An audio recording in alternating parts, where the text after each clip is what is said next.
Uma ótima noite a todos os amados e amadas do Pai Celestial, na paz gloriosa do Senhor Jesus. Hoje, 18 de fevereiro de 2020, uma linda terça-feira que o Senhor tem nos dado, uma terça-feira chuvosa. Hoje está um dia assim, bem fresco, uma noite muito fresquinha aqui em Uberlândia. O Senhor tem tido misericórdia de nós. Possamos continuar orando para que o Senhor aplaque essas chuvas, que venha chuva mais branda. Ele é poderoso, amados, para fazer. A palavra do Senhor diz que Ele tem todo o poder. Ele é o Deus onipotente, onisciente, onipresente. E Ele ouve as nossas orações, sim. Vamos lá, hoje vamos ler Êxodo 10 e Marcos 6. De madrugada já lemos o Salmo 36 e já oramos, inspirado nesse Salmo. O Senhor tem falado poderosamente a muitos corações para a glória dele. Então vamos lá, Êxodo 10. Deus ameaça Faraó com a praga dos gafanhotos.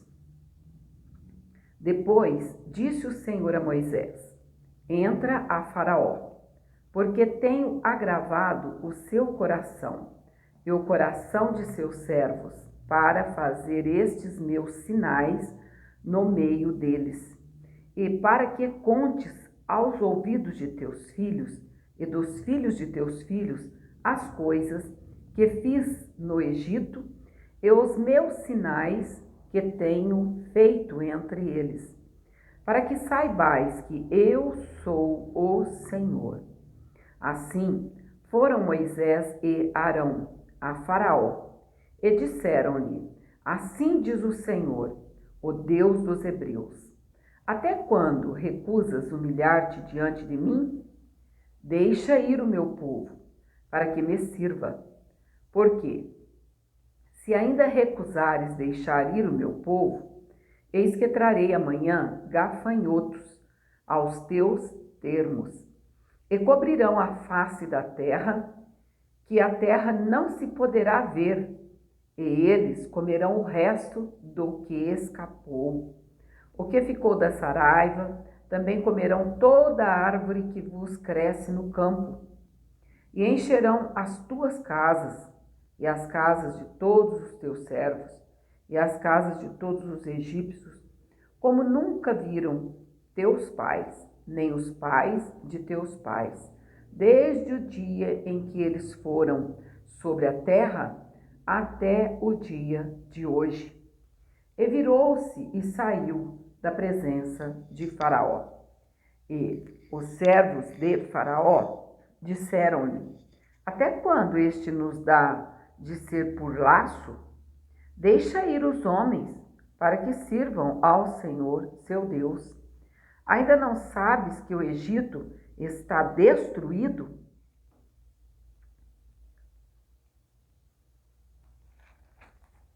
Então, Moisés e Arão foram levados outra vez a Faraó. E ele disse-lhes: Ide, servi ao Senhor vosso Deus. Quais são os que hão de ir? E Moisés disse: Havemos de ir com nossos meninos e com os nossos velhos, com os nossos filhos e com as nossas filhas e com as nossas ovelhas, e com os nossos bois havemos de ir. Porque festa do Senhor temos.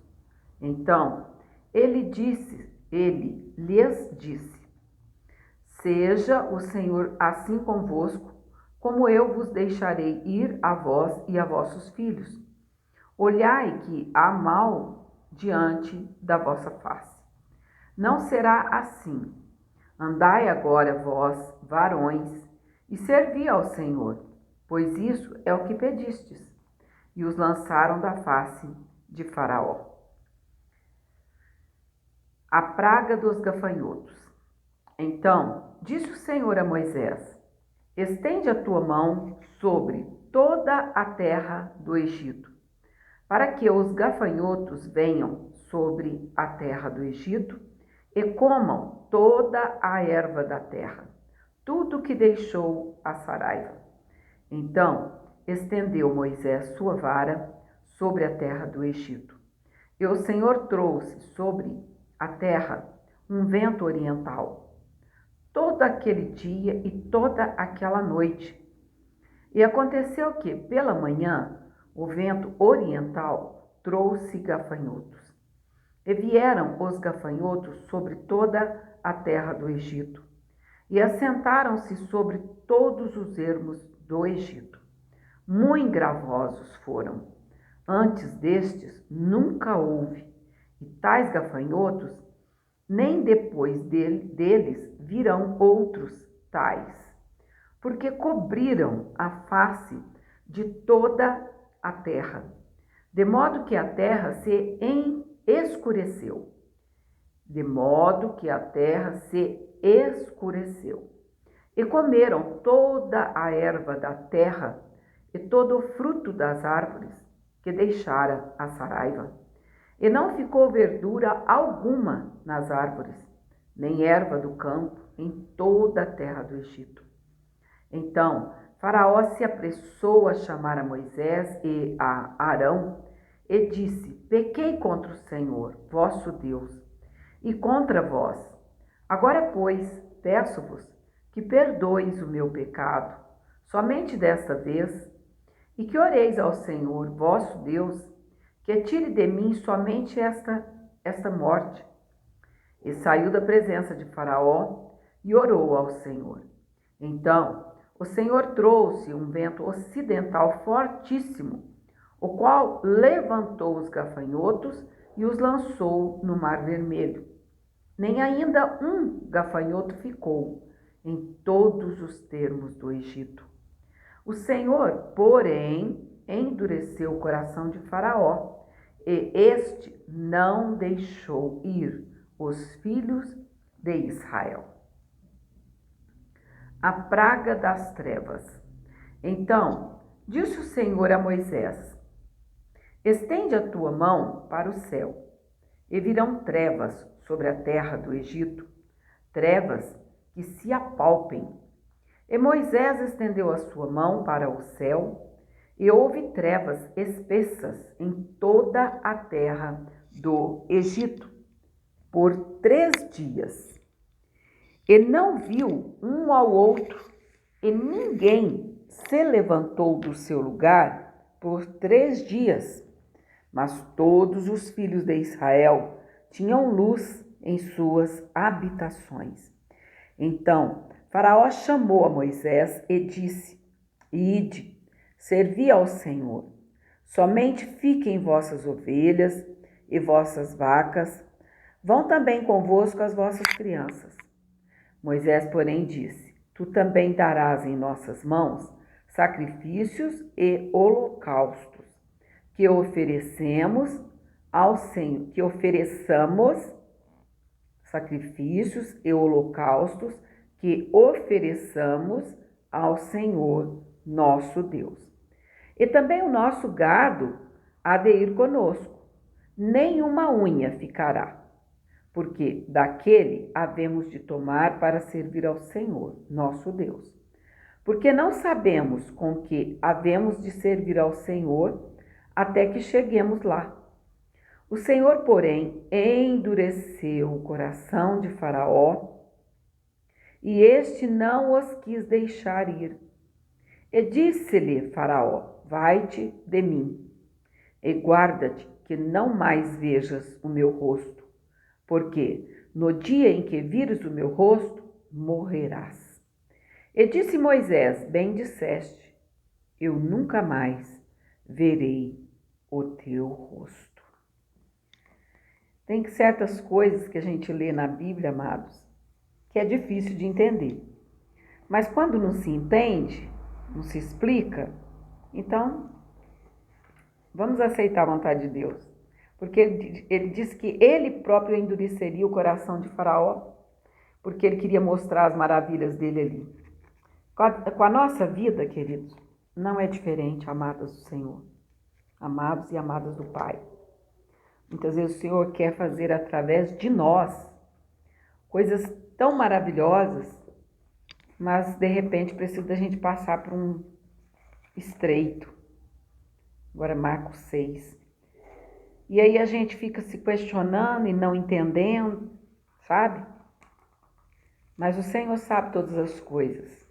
E lá no final da luta, que a vitória chegar, a gente vai entender o porquê daquilo tudo. Aliás, me parece que é o apóstolo Pedro, depois eu vou confirmar, ele diz que a gente passa por grandes tribulações para que depois no futuro, dizem outras palavras, mas é isso que quer dizer, num futuro às vezes bem próximo, a gente possa consolar alguém com aquelas palavras da luta que a gente passou da mesma forma e Deus nos deu a vitória. É desse jeito, não é? Que acontece? Então, dê glórias ao Senhor. A palavra do Senhor diz para a gente dar graças em tudo. É na tribulação dar graças ao Senhor. É na bonança, vamos dar graça ao Senhor. Ele sabe todas as coisas e Ele faz tudo certinho, é no tempo dEle. Vamos para Marcos capítulo 6. A garganta já está bem seca.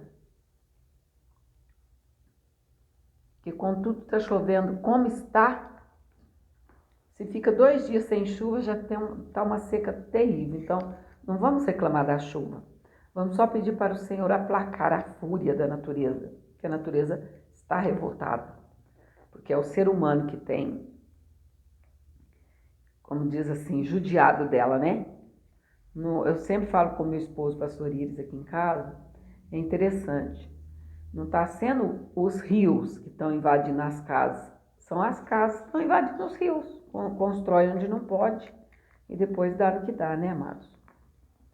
Jesus retira-se para Nazaré e, partindo dali, chegou à sua terra e os seus discípulos o seguiram. E, chegando o sábado, começou a ensinar na sinagoga. E muitos, ouvindo-o, se admiravam, dizendo: de onde lhe vêm essas coisas? E que sabedoria é esta que lhe foi dada? E como se fazem tais maravilhas por suas mãos? Não é este o carpinteiro, filho de Maria, e irmão de Tiago, e de José, e de Judas, e de Simão? E não estão aqui conosco suas irmãs? Ou seja, Jesus tinha irmãos e irmãs por parte de mãe, porque o José só foi um pai adotivo. E escandalizavam-se nele. E Jesus lhes dizia: não há profeta sem honra, senão na sua terra, entre os seus parentes e na sua casa. Não tem valorizado o que você tem dito, que todas as palavras que você tem falado de Jesus? Aqui, olha, ele nem ele teve honra na sua própria terra. Ele está dizendo, não há profeta sem honra, senão na sua terra, entre os seus parentes e na sua casa. Os irmãos dele, poucos capítulos atrás, nós não lemos que queria prender a Jesus porque ele dizia que estava louco? E não podia fazer ali obras maravilhosas. Somente curou alguns poucos enfermos, impondo-lhes as mãos. E estava admirado da incredulidade deles, e percorreu as aldeias vizinhas ensinando. Chamou a si os 12 e começou a enviá-los de 2 a 2, e deu-lhes poder sobre os espíritos imundos, e ordenou-lhes que nada tomassem para o caminho, senão um bordão, nem alforje, nem pão, nem dinheiro no cinto, mas que calçassem sandálias e que não vestissem 2 túnicas. E dizia-lhes: na casa em que entrardes, ficai nela, até partirdes dali.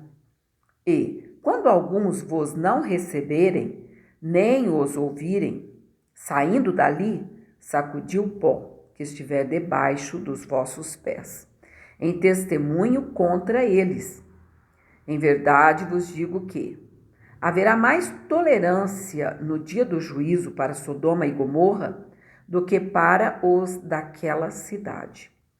E saindo eles, pregavam ao povo que se arrependesse. E expulsava muitos demônios, e ungia muitos enfermos com óleo, e os curava. A morte de João Batista. E ouviu isso o rei Herodes, porque o nome de Jesus se tornara notório, e disse João, o que batizava, ressuscitou dos mortos, e por isso estas maravilhas operam nele. Outros diziam, é Elias. E diziam outros, é um profeta ou um dos profetas.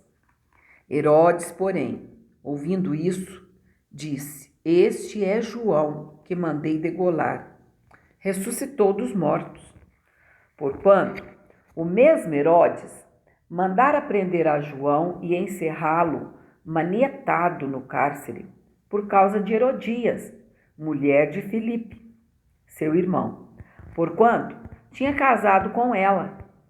Pois João dizia a Herodes, não te é lícito possuir a mulher de teu irmão. Repetindo o 18. Pois João dizia a Herodes, não te é lícito, ou seja, não te é permitido possuir a mulher de teu irmão. E Herodias o espiava e queria matá-lo, mas não podia, porque Herodes temia a João, sabendo que era varão justo e santo, e guardava-o com segurança e fazia muitas coisas, atendendo-o, e de boa vontade o ouvia. E, chegando uma ocasião favorável, em que Herodes, no dia do seu aniversário, dava uma ceia aos grandes e tribunos e príncipes da Galileia, entrou a filha da mesma Herodias e dançou, e agradou a Herodes e aos que estavam com ele à mesa. Disse então o rei à jovem, pede-me o que quiseres, e eu te darei. E jurou-lhe, dizendo, tudo que me pedires te darei, até metade do meu reino. E, saindo ela, perguntou à sua mãe, que pedirei? E ela disse, a cabeça de João Batista. E, entrando apressadamente, pediu ao rei, dizendo, quero que, imediatamente, me des num prato a cabeça de João Batista. E o rei entristeceu-se muito. Todavia, por causa do juramento e dos que estavam com ele à mesa, não lhes quis negar.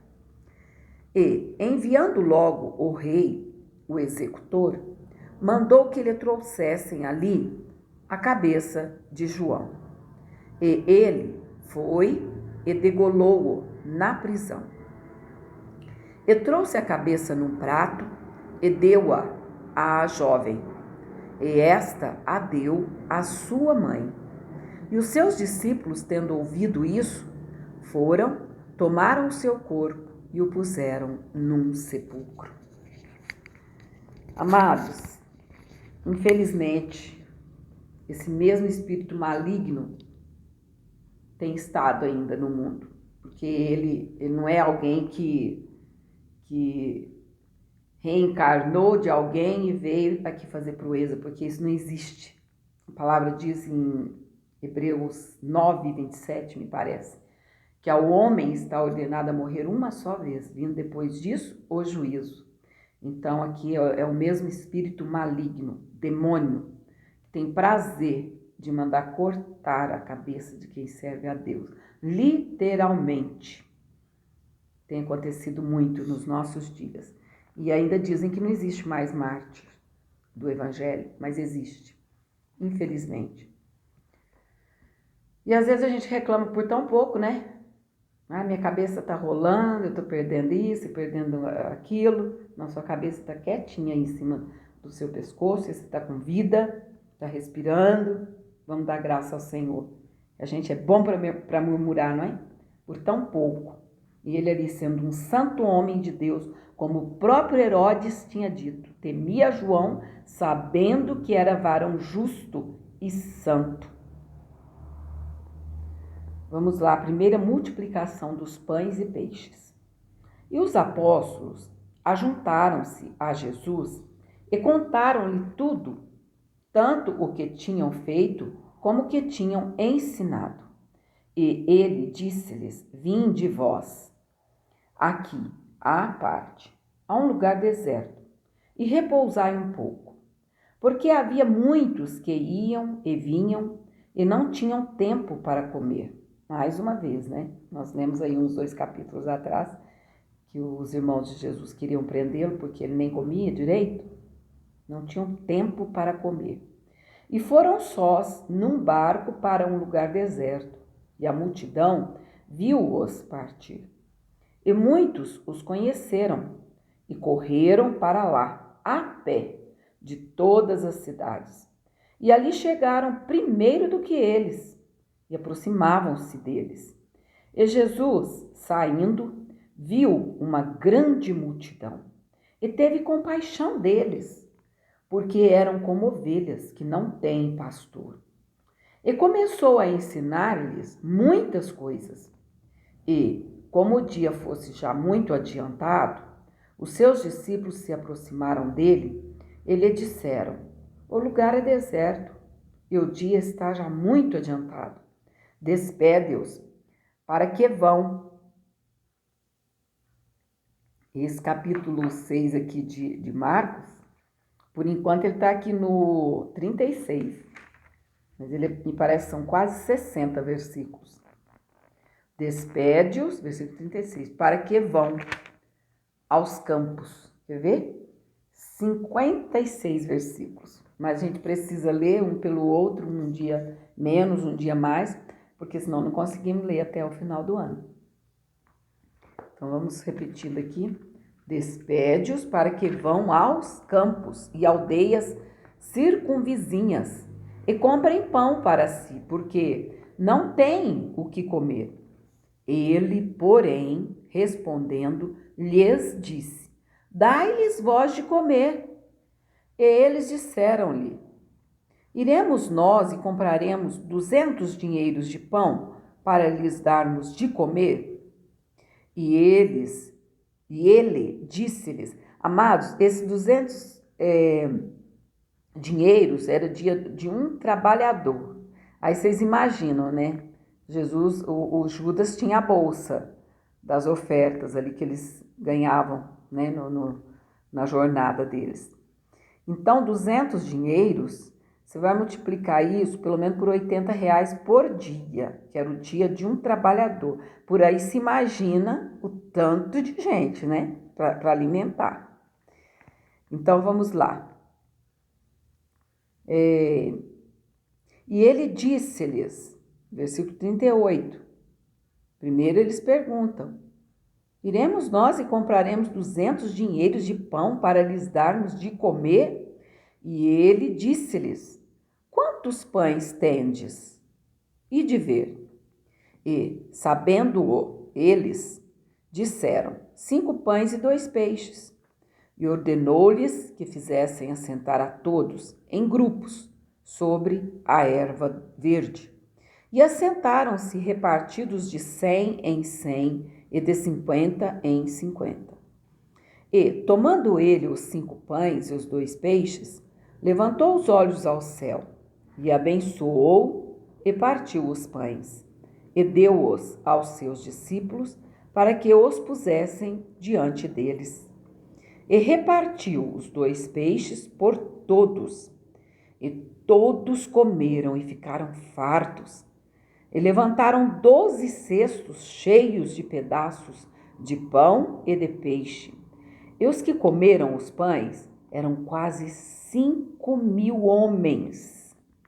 Amados, quando a palavra diz 5.000 homens, sem contar mulheres e crianças, ou seja, crianças tem dia que eles estão assim, bom, né, de apetite, tem dia que eles comem mais que um adulto, né? Então, vamos supor que tivesse para cada homem ali, tivesse uma criança e a mãe daquela criança. Só multiplicar isso aqui. Dá no mínimo 15 mil pessoas, porque aqui eram quase 5 mil homens. Ainda tem um evangelho que diz, sem contar mulheres e crianças. Jesus anda por cima do mar. Que Jesus maravilhoso é esse? Ele multiplica ainda, amados. Ele não mudou. Ele é o Deus da multiplicação. Do pouquinho de azeite, ele fez azeite que até enquanto havia vasos, render aquele azeite. Porque nosso Jesus é Deus. Ele esteve presente em tudo, amados, em todos os milagres. Lá o Mar Vermelho se abrindo, Jesus estava lá. A presença do Filho estava lá. A palavra do Senhor diz que, João capítulo 1, né, sobre o verbo que se fez carne. Daqui uns dias nós vamos chegar lá e vamos meditar lá. No princípio era o verbo, e o verbo estava com Deus, e o verbo era Deus. Ele estava no princípio com Deus. Oh, glória a Deus! Todas as coisas foram feitas por Ele. E sem Ele, nada do que foi feito se fez. E lá no finalzinho ainda diz assim, e o verbo se fez carne e habitou entre nós. E vimos a sua glória, aleluia, como a glória do unigênito do Pai, cheio de graça e de verdade. Que Jesus maravilhoso é esse. E Ele está aí. Se Ele não mora aí ainda, dentro do teu coração, mesmo assim você é amado por Ele. E Ele está à porta, batendo. Eis que estou à porta e bato. Se alguém ouvir a minha voz e abrir a porta, eu entrarei, com ele cearei e ele comigo. Como é glorioso ter esse Jesus no nosso coração. Jesus anda por cima do mar. E logo obrigou os seus discípulos a subir para o barco e passar adiante para o outro lado, a Betsaida, enquanto ele despedia a multidão. E, tendo-os despedido, foi ao monte para orar. E, sobrevindo à tarde, estava o barco no meio do mar, e ele sozinho em terra. E, vendo que fatigavam a remar, porque o vento lhes era contrário, perto da 4ª vigília da noite, aproximou-se deles, andando sobre o mar, e queria passar adiante deles. Mas, quando eles ouviram andar sobre o mar, pensaram que era um fantasma e deram grandes gritos, porque todos ouviram e perturbaram-se. Mas logo falou com eles e disse-lhes: tende bom ânimo, sou eu, não temais. E subiu para o barco para estar com eles.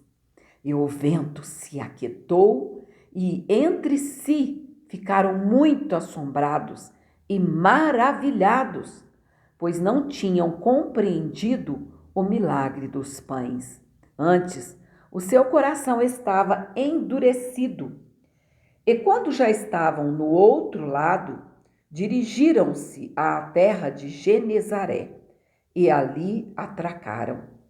E, saindo eles do barco, logo o reconheceram. E, percorrendo toda a terra em redor, começaram a trazer em leitos, onde quer que sabiam que ele estava, os que se achavam enfermos. E, onde quer que entrava, ou em cidade, ou em aldeias, ou no campo, apresentavam os enfermos nas praças e rogavam-lhe que os deixasse tocar, ao menos na orla da sua veste. E todos os que lhe tocavam saravam. Tá vendo? Mais gente aqui tocando no Senhor. E Ele te convida nessa noite, amados, Ele não mudou. Agora você não precisa mais tocar nas vestes. Você toca nele, pela fé. Senhor, eu preciso dessa bênção. Senhor, eu preciso dessa cura. Radicalmente. Eu cansei de sofrer, Senhor. Acalma essa tempestade, papai. Em nome do Senhor Jesus, dá-me vitória, dá-me alegria do teu Espírito Santo. E o Senhor está disposto a te curar agora, em nome do Senhor. Que Deus te abençoe.